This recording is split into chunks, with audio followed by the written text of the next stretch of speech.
ಇಂದೇ ಡೌನ್ಲೋಡ್ ಮಾಡಿ ಮತ್ತು ನಿಮ್ಮ ನೆಚ್ಚಿನ ಶೋಗಳನ್ನ ಆನಂದಿಸಿ.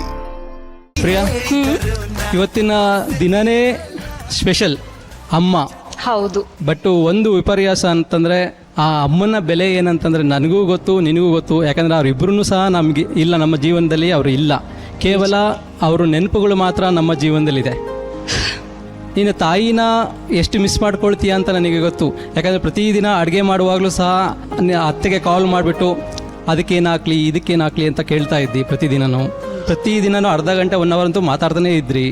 ಬಟ್ ಅವ್ರು ತೀರ್ಕೊಂಡ ನಂತರದಿಂದ ಅಡುಗೆ ಮಾಡುವಾಗ ಸಹ ನೀನು ಅವ್ರು ಮಿಸ್ ಮಾಡ್ಕೊಳ್ತಾ ಇದ್ದಿ. ಖಂಡಿತವಾಗ್ಲೂ ಈಗೊಂದು 2 ವರ್ಷದಿಂದ ಅವ್ರದ್ದು ಕಾಲ್ ಇಲ್ಲ. 4 ಪ್ರತಿನಿತ್ಯ ಒಂದು ಕಾಲ್ ಬರ್ತಿತ್ತು. ಒಂದು ದಿನನೂ ಮಿಸ್ ಆಗ್ತಿರ್ಲಿಲ್ಲ. ಸಡನ್ನಾಗಿ ಕಾಲ್ ಬರೋದು ನಿಂತು ಹೋದಾಗ ಅಫ್ಕೋರ್ಸ್ ನಿನಗೂ ಗೊತ್ತಿದೆ, ನಾನೊಂದು 6 ಮಂತ್ ಬೇಕಾಯ್ತು ನಾನು ಅದರಿಂದ ಆಚೆ ಬರೋದಕ್ಕೆ. ನಿಜ ಮಿಸ್ ಮಾಡ್ಕೋತೀನಿ ಎಲ್ಲ ಟೈಮಲ್ಲೂ. ಬಟ್ ನೀನು ಮಿಸ್ ಮಾಡ್ಕೊಂಡು, ನಾನು ಮಿಸ್ ಮಾಡ್ಕೊಂಡೆ. ಬಟ್ ನನ್ನ ಮಗನಿಗೆ ಆ ಪ್ರೀತಿನ ತುಂಬ ನಾವು ದಾರೆ ಇರ್ತಾ ಇದೆ. ಬಟ್ ಆದರೆ ನೀನು ಮಗನಿಗೆ ತಾಯಿಯಾಗಿ ಆ ಪ್ರಮೋಷನ್ ತಗೊಳ್ಳೋವಂಥ ಸಂದರ್ಭದಲ್ಲಿ ನೀನು ಈಸಿಯಾಗಿ ತಗೊಂಡಿಲ್ಲ. ಹೌದು. ಯಾಕೆಂದರೆ ಮಗುನ ಹುಟ್ಟೋ ಸಂದರ್ಭದಲ್ಲಿ ನೀನು ಅನುಭವಿಸಿದಂಥ ನೋವುಗಳು ಏನಿತ್ತು ಅದು ಸಹ ಬಹುಶಃ ಯಾರೂ ಅನುಭವಿಸಿಲ್ಲ ಅಂತ ಅನ್ಕೊಳ್ತೀನಿ. ಬಹುಶಃ ನನ್ನಷ್ಟು ಕಾಂಪ್ಲಿಕೇಶನ್ ಡೆಲಿವರಿ 100ರಲ್ಲಿ ಯಾರಿಗಾದ್ರೂ ಇಬ್ಬರಿಗೆ ಆಗಿರಬಹುದೋ ಏನೋ. ತರಮ ಏನಂತಂದರೆ ನನ್ನ ಹೆಂಡತಿ ಇವತ್ತು ಇಲ್ಲಿ ಬದುಕಿ ಉಳಿದಿರೋದೇ ಹೆಚ್ಚು. ಆ ಟೈಮಲ್ಲಿ ಅವತ್ತೇನಾದರೂ ಸ್ವಲ್ಪ ಏಮಾರಿದ್ರೂ ಸಹ ನನ್ನ ಹೆಂಡತಿನ ನಾನು ಕಳ್ಕೊಳ್ತಾ ಇದ್ದೆ. ಅದು ದೇವ್ರ ದಯೆ, ಅದು ಮೀರಿ ನನ್ನ ಹೆಂಡತಿ ಬಂದಳು. ಬಟ್ ನನ್ನ ಹೆಂಡತಿಗೆ ನಾನು ಅವ್ರ ಅಮ್ಮನ್ನ ತಂದು ಕೊಡ್ಲಿಕ್ಕಾಗೋದಿಲ್ಲ. ಅವಳು ತುಂಬ ಇಷ್ಟ ಆಗುತ್ತೆ ಅನ್ಸುತ್ತೆ. ಅವ್ರ ಜೊತೆ ಮಾತಾಡಿಸ್ತೀನಿ. ಸರ್ಪ್ರೈಸ್. ಹಲೋ. ಆರಾಮಿದೀಯಾ?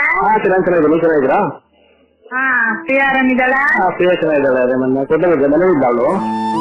ಹಾ, ನೀ ಕೋಟಿ ಬಂದಿದ್ಯಾ? ಕೋಟಿ ಬಂದಿದ್ದೆ. ಹೊರಗಡೆ ಇದ್ದೆ.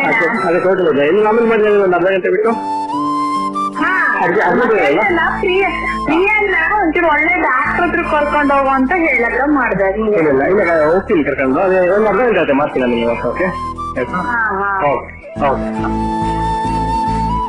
ಇವ್ರನ್ನ ನಿನಗೆ ವಾಪಸ್ ತಂದು ಕೊಡ್ಲಿಕ್ಕಾಗೋದಿಲ್ಲ. ಬಟ್ ನಿನ್ಗೆ ಅವ್ರ ಜೊತೆ ನಾನು ಮಾತಾಡಿದ ವಾಯ್ಸ್ನ ಸುಮಾರು ಸಲ ಕೇಳ್ತಾ ಇದ್ದೆ. ಬಟ್ ನಾನೇ ಕೊಡ್ತಿರ್ಲಿಲ್ಲ. ಯಾಕಂತಂದರೆ ಪುನಃ ಆ ವಾಯ್ಸ್ ಕೇಳಿದ್ರೆ ನೀನು ಮೂಡ್ ಅಪ್ಸೆಟ್ ಆಗುತ್ತೆ, ನೆನ್ಸ್ಕೊಂಡು ಅಳ್ತೀಯ ಅನ್ನೋ ಕಾರಣಕ್ಕೋಸ್ಕರ ಕೊಟ್ಟಿರಲಿಲ್ಲ. ಬಟ್ ಇವತ್ತು ನಿನಗೆ ಇದೊಂದು ಸರ್ಪ್ರೈಸ್ ಆಗಿ ನಾನು ಕೊಡಬೇಕಂತ ಕೊಡ್ತಾ ಇದ್ದೀನಿ. Thank you so much. Actually ನಿಮ್ಮ ತಾಯಿಯವ್ರ ಹತ್ರ ಮಾತಾಡಿದಂಥ ಕಡೆಯ ಫೋನ್ ಕಾಲ್ ಆಗಿತ್ತಿದ್ದು ಅಂತ ಅಲ್ವಾ? ಹೌದು. ನಿಜವಲ್ಲ, ಈ ಸಂದರ್ಭದಲ್ಲಿ ನಾನು ಒಂದೇ ಒಂದು ಕೇಳಕ್ಕೆ ಇಷ್ಟಪಡ್ತೀನಿ. ಅಮ್ಮನ ಜಾಗದಲ್ಲಿ ಕೂತ್ಕೊಂಡು ನಿಮ್ಮ ಅಮ್ಮನ ಫೋನ್ ಕಾಲ್ ಕೇಳಿದ ಕ್ಷಣ ಏನು ನೆನಪಿಸ್ಕೊಳ್ಳೋಕೆ ಇಷ್ಟಪಡ್ತೀರ? ನೆನ್ಪು ಮಾಡ್ಕೊಳಕ್ ಸಿಕ್ಕಾಪಟ್ಟೆ ಇದೆ. But all of A sudden ಒಂದು ಕಾಲ್ ನಿಂತು ಹೋಗುತ್ತೆ. ಹುಟ್ಟಾಗಿನಿಂದ ಇಲ್ಲಿ ತನಕ ಕೇಳಿರೋ ವಾಯ್ಸು ಸಡನ್ನಾಗಿ ನಿಂತು ಹೋದಾಗಲೇ ನನಗೆ ಶಾಕ್ ಆಗಿದ್ದು. ಇಲ್ಲ ಬಂದ್ಬಿಡ್ತೀನಿ ಅಂತ ಹೇಳಿದ್ರಲ್ವಾ, ನನಗಂದರೆ ಏನೂ ಮಾತಾಡೋದಕ್ಕೆ ಅವ್ರ ಜೊತೆ ಅವಕಾಶನೇ ಸಿಗಲಿಲ್ಲ. ಅದಾದ್ಮೇಲೂ ಕೂಡ ನನಗೆ ಮನೆಗೆ ಹೋಗೋ ತನಕನೂ ಇವ್ರು ಯಾರೂ ಹೇಳಲಿಲ್ಲ ಅಮ್ಮ ಹೋಗಿದ್ದಾರೆ ಅಂತ ಹೇಳಿ. ಅದು ಅರ್ಗಿಸ್ಕೊಳ್ಳೋಕ್ಕೆ ನನಗೆ ತುಂಬ ಟೈಮ್ ಬೇಕಾಯಿತು. ಅಂದರೆ ನನ್ನ ಗಂಡನಿಗೆ ಕಂಪೇರ್ ಮಾಡಿದಾಗ ಅವ್ರು ತುಂಬ ಚಿಕ್ಕ ಏಜಲ್ಲಿ ಅವ್ರ ತಾಯಿನ ಕಳ್ಕೊಂಡಿದ್ರು. ಅಟ್ಲೀಸ್ಟ್ ದೇವ್ರು ನನಗೆ ಇಲ್ಲಿ ತನಕನಾದರೂ ಇಟ್ಕೊಳ್ಳೋ ಅವಕಾಶ ಕೊಟ್ಟ, ಅಮ್ಮ ಅಂತ ಕರೆಯೋ ಅವಕಾಶ ಕೊಟ್ಟನಲ್ಲ ಅನ್ನೋದಕ್ಕೆ ನಾನು ಯಾವಾಗಲೂ ಗ್ರ್ಯಾಟಿಟ್ಯೂಡ್ ಲೈಫಿಂದ ಇರ್ತೀನಿ.